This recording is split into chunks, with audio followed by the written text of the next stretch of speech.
du côté de chez Sam.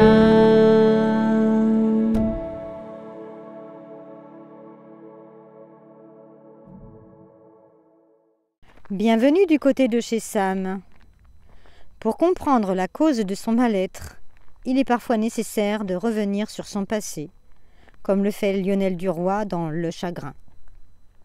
Ses parents, Théophile Dunoyer de Pranassac, dit Toto, et Suzanne Verbois, se sont rencontrés à l'âge de 23 et 24 ans. Ils se marient pendant la Seconde Guerre mondiale, à laquelle le jeune homme ne participe pas, afin de ne pas laisser sa veuve de mère et une femme enceinte. Toujours soucieux de justifier ses choix par des impératifs moraux ou religieux. Suzanne aime Toto, qu'elle ne peut toutefois pas s'empêcher de critiquer. Ses origines, sa petite taille, son prénom. Cependant, prisonnière de sa haine pour sa belle famille, jamais elle n'assumera son orgueil d'être noble. Christine naît en avril 1945, suivie de Frédéric en novembre 1946, dont la venue a été annoncée par le père de Suzanne la veille de sa mort. Puis Nicolas en janvier 1948, en Tunisie, où Toto s'est vu offrir un poste d'agent administratif. Il faut bien qu'il survienne aux besoins de sa déjà très nombreuse famille. Suzanne refusant tout moyen de contraception, comme le préconise Pie XII, un saint homme selon elle. Le narrateur, William, voit le jour en octobre 1949. Mais âgé d'à peine 3 mois, sa mère repart en France seule avec Frédéric, qui a attrapé le choléra.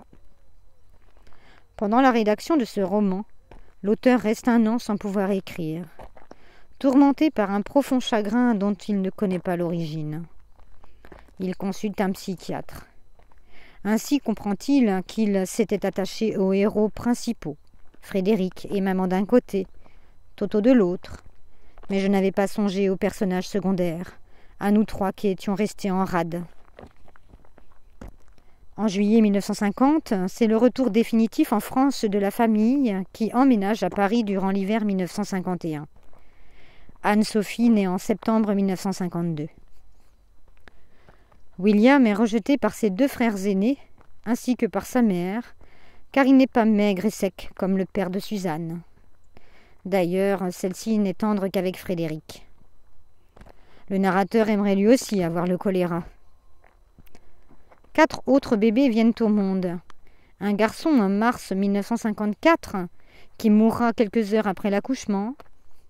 Guillaume en avril 1955, Cécile en mai 1957 et Marie en août 1958. 1 an plus tard, la famille est expulsée de Neuilly pour cause d'impayés et partent vivre en banlieue.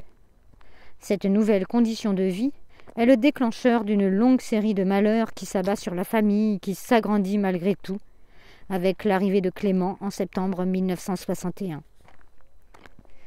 À 12 ans, le narrateur s'interroge sur les relations entre ses parents. Oui, comment peut-elle avoir une considération quelconque pour notre père ? Paradoxalement, ce questionnement qui ne va plus cesser de m'intéresser, que je ne vais plus cesser d'approfondir, m'aide à comprendre, puis même à accepter l'irrespect que préside aux relations qu'entretiennent nos parents entre eux. Une histoire captivante, bouleversante, sur la famille, sa hiérarchie, ses croyances. De raconter ainsi ce qui doit rester caché a valu à Lionel Duroy d'être rejeté par le clan. Il a osé rendre public un tel système de fonctionnement. Un roman pour comprendre, pour avancer.